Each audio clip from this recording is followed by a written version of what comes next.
जी बच्चों अस्सलाम वालेकुम। आज हम लोग क्या स्टडी करें हैं? आज हम लोग पढ़े हैं ब्लॉक 7 की पैथोलॉजी हीमाटोलॉजी में WBC डिसऑर्डर्स। ठीक है, हम लोगों ने स्टार्ट किए हुए थे न्यू प्लास्टिक प्रोलिफरेशन, या फिर आम अल्फाज में बोले तो हम लोग ल्यूकीमिया या फिर कैंसर्स पढ़ रहे थे WBCs के। तो मैंने आप लोगों को पहले ही बताया था कि इसको हम स्पीड की बेसिस पे दो टाइप्स में डिवाइड करते हैं। एक हमारे पास एक्यूट कुछ होते हैं और कुछ हमारे पास कंडीशंस होती हैं क्रोनिक ल्यूकीमियाज की। ठीक है बच्चों, जो एक्यूट ल्यूकीमिया होते हैं वो मजीद आगे दो तरह के होते हैं, ALL और AML। और क्रोनिक हमारे पास दो तरह के होते हैं, CLL और CML। अब ALL और AML ये दोनों टॉपिक्स हम लोग पिछले प्रीवियस लेक्चर में डिस्कस कर चुके हैं। अगर आप लोगों को कोई भी प्रॉब्लम है तो आप लोग इसकी वीडियो जो है ना वो चेकआउट कर सकते हैं। अब हमने क्या पढ़ना है, क्रोनिक ल्यूकीमिया स्टार्ट करने हैं। तो क्रोनिक में हम सबसे पहले क्या पढ़ेंगे, CML पढ़ेंगे और नेक्स्ट लेक्चर में हम लोग CLL कवर करेंगे।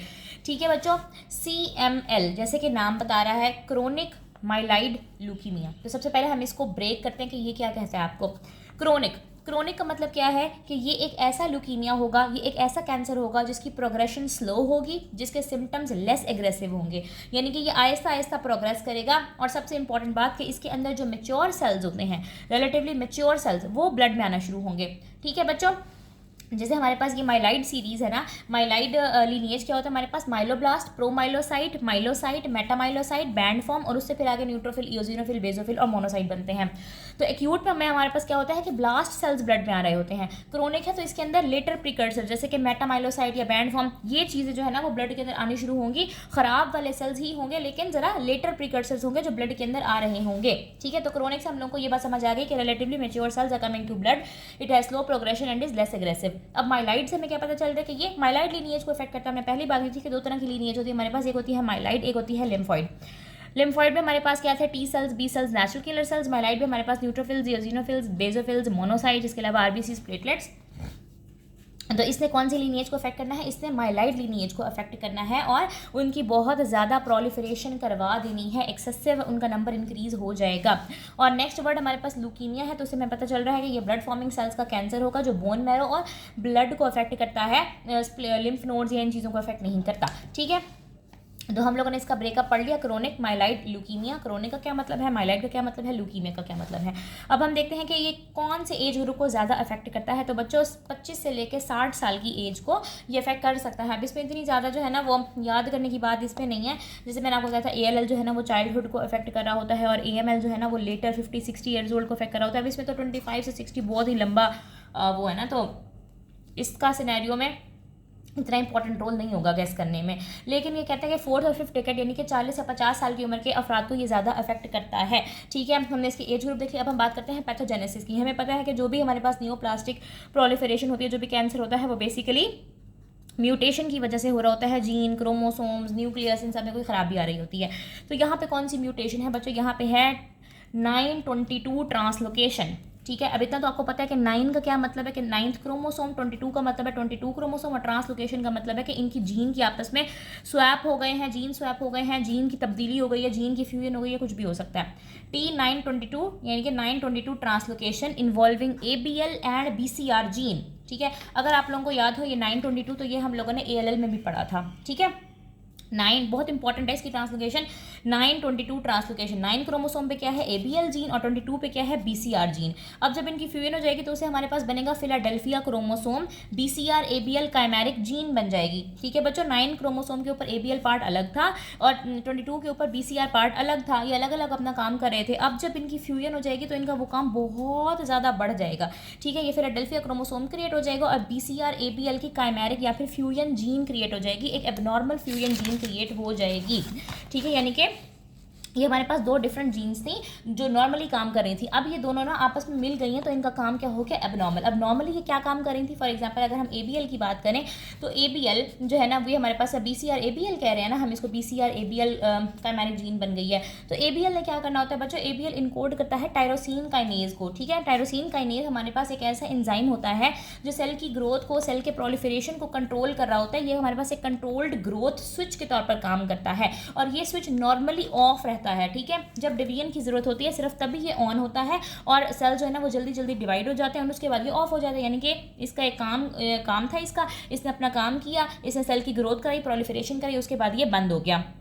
लेकिन अब सी ए नॉर्मली या सी एम एल में क्या होता है, सी एम एल में हो गई है बच्चों 922 translocation, B C R A B L fusion gene create हो गई है, जिसकी वजह से एक ऐसी फ्यूजन प्रोटीन बनती है जिसकी वजह से ये जो ग्रोथ स्विच है ये परमानेंटली ऑन हो जाता है। यानी कि वो काम जो फॉर एग्जाम्पल मैं आपको बताती हूँ 10 मिनट के लिए स्विच ने ऑन होना था, सेल्स ने डिवाइड होना था और उसके बाद स्विच ने ऑफ हो जाना था, अब वो स्विच परमानेंटली ऑन हो गया बच्चों। तो इससे क्या हो गया, बहुत ज़्यादा डिवीजन मल्टीप्लिकेशन और प्रोलिफरेशन होती रहेगी और सेल्स खराब बनते रहेंगे। एक्सेसिव सेल प्रोलिफरेशन होगी, माइलाइड सेल्स जो है ना वो अनकंट्रोलेबली मल्टीप्लाई कर जाएंगे। और माइलाइड सेल्स कौन कौन से थे, न्यूट्रोफिल्स, यूजिनोफिल्स, बेजोफिल्स, मोनोसाइट्स, ठीक है। हर तरह के सेल्स का नंबर इंक्रीज होना शुरू हो जाएगा, बोन मैरो की सेलुलैरिटी बहुत ज़्यादा बढ़ जाएगी, ये सेल्स भी बहुत ज़्यादा बन रहे हैं, ये भी बहुत ज़्यादा बन रहे हैं, ये भी बहुत ज़्यादा बन रहे हैं, ये भी बहुत ज़्यादा बन रहे हैं और ख़राब बन रहे हैं और ब्लड में आ रहे हैं और फंक्शन को डिस्टर्ब कर रहे हैं। ठीक है बच्चों, तो यहाँ तक आप लोगों को क्लियर हो गया। मैंने आपको सबसे पहले इसका एक ब्रेकअप बताया, CML स्टैंड्स फॉर व्हाट, उसके बाद हमने देखी कि किस एज ग्रुप को ये अफेक्ट करता है, फिर हमने इसकी पैथोजेनेसिस देखी। एक ही बात याद करने की है, 922 translocation BCR ABL fusion gene,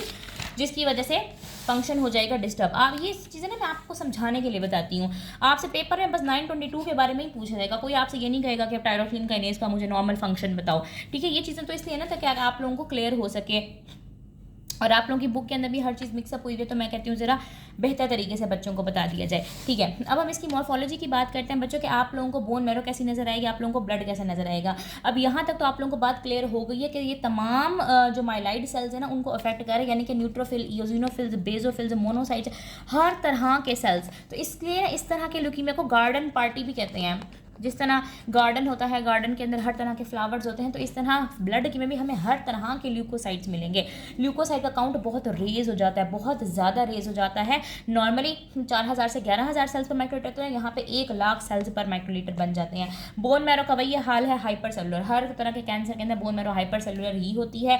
normal sales replace हो जाते हैं और अब नॉर्मल सेल्स का काउंट बढ़ जाता है।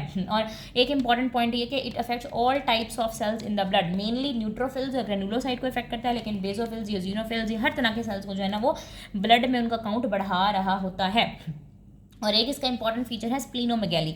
ठीक है, स्प्लीन का साइज बढ़ रहा होता है एक्स्ट्रा मेडलरी हिमेटोपोइसिस की वजह से, क्योंकि सारी बोन मैरो तो अफेक्ट हो चुकी है, बोन मैरो के अंदर तो नॉर्मल सेल्स बन नहीं रहे, तो एक्स्ट्रा मेडलरी यानी कि मेडल्ला यानी बोन के अलावा हिमेटोपोइसिस का यानी खून के खुलिये बनने का जो प्रोसेस है वो हो रहा होता है, ब्लड सेल्स बनने का प्रोसेस हो रहा होता है, तो स्प्लीन का साइज बढ़ जाता है। फिर हम बात करते हैं क्लिनिकल फीचर के। पहले तो नॉन स्पेसिफिक इनिशियल सिम्टम रहेंगे, जैसे फटीग, वेट लॉस, वीकनेस, आपको पता है वैसे ही ना कैंसर के अंदर वेट लॉस और वीकनेस इनके सिम्टम्स आते हैं। अब इसका एक इंपॉर्टेंट पॉइंट है dragging sensation in the abdomen. ठीक है बच्चों, अभी हमारा मेडिसिन में ना लास्ट ईयर प्रॉफ में सवाल आया था, तो उसके अंदर इतना वेग क्वेश्चन था और पता ही नहीं चल रहा था इसका आंसर क्या, और उसके अंदर उन्होंने जो है ना वो यही बताया हुआ था कि उसको एब्डोमेन के अंदर ऐसे ड्रैगिंग सेंसेशन फील होती है, तो वहीं से ही पकड़ना था। और एक उन्होंने बात बताई थी कि माइलोसाइट का काउंट ना बढ़ा हुआ है। ठीक है, देखो बच्चों, माइलोसाइट या मेटामाइलोसाइट का काउंट हमने कहा था बढ़ा हुआ है और मेटामाइलोसाइट हमारे पास लेटर प्रिकर्सर है, तो यहाँ से हम लोगों ने गेस किया कि मेटामाइलोसाइट है तो मतलब कोई क्रोनिक कंडीशन है, और माइलोसाइट लिखा हुआ है तो मतलब ये माइलाइड कैंसर है, क्रोनिक कंडीशन है, क्रोनिक माइलाइड का हम लोगों को पता चल गया, आगे हमने ल्यूकीमिया खुद से ही लगा लिया।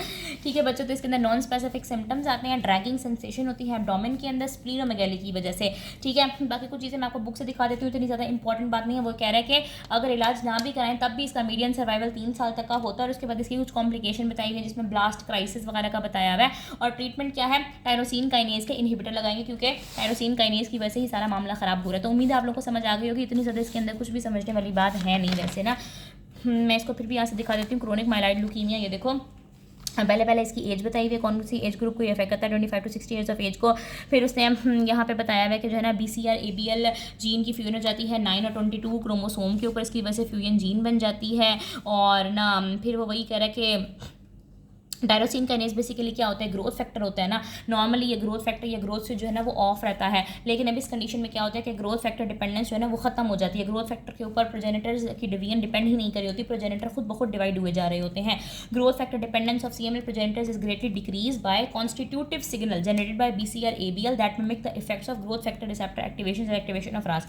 अब आप लोगों की क्या बातें लिखी हुई हैं बच्चों, आम अल्फाज में वो यही कह रहा है कि नॉर्मली हमारे पास जब माइलाइड सेल्स डिवाइड होते हैं ना तो उनको बाहर से एक ग्रोथ फैक्टर, एक ग्रोथ सिग्नल की ज़रूरत होती है, यानी स्विच की ज़रूरत होती है। ग्रोथ स्विच ऑन होगा, ग्रोथ सिग्नल आएंगे तो वो डिवाइड होंगे। लेकिन अब CML के अंदर क्या हो रहा है कि इसकी जो ग्रोथ फैक्टर डिपेंडेंस है ना वो ख़त्म हो चुकी है, क्योंकि BCR ABL फ्यूजन जीन बन गया है, जिसकी वजह से हर वक्त ग्रोथ के सिग्नल्स आते रहेंगे जो रास को मिमिक करते हैं। रास क्या होता है इसकी बहस में आप ना पढ़ो, ये आप लोग जब नियोप्लेजिया पढ़ोगे ना इसके अंदर आप बहुत डिटेल से पढ़ोगे, ठीक है। फिर उससे यहाँ पे आपको मॉर्फोलॉजी बताई गई, वो यही कह रहे हैं कि बहुत ज़्यादा ल्यूकोसाइट काउंट बढ़ जाता है। जो सर्कुलेटिंग सेल्स होते हैं वो प्रीडोमिनेंटली क्या होते हैं, न्यूट्रोफिल्स होते हैं, इमेच्योर ग्रेनुलोसाइट प्रिकर्सर्स होते हैं, बेसोफिल्स होते हैं, इओसिनोफिल्स होते हैं, बोन मैरो हाइपरसेलर होती है और स्प्लीन का साइज बड़ा हुआ होता है। फिर उसने क्लिनिकल फीचर बताए हुए यहाँ पे इंसीडुअस होता है इसका ऑनसेट जो है ना बाद में, dragging sensation, sometimes first sensation is a dragging sensation in the abdomen corpus वगैरह, ये इंपॉर्टेंट पॉइंट है।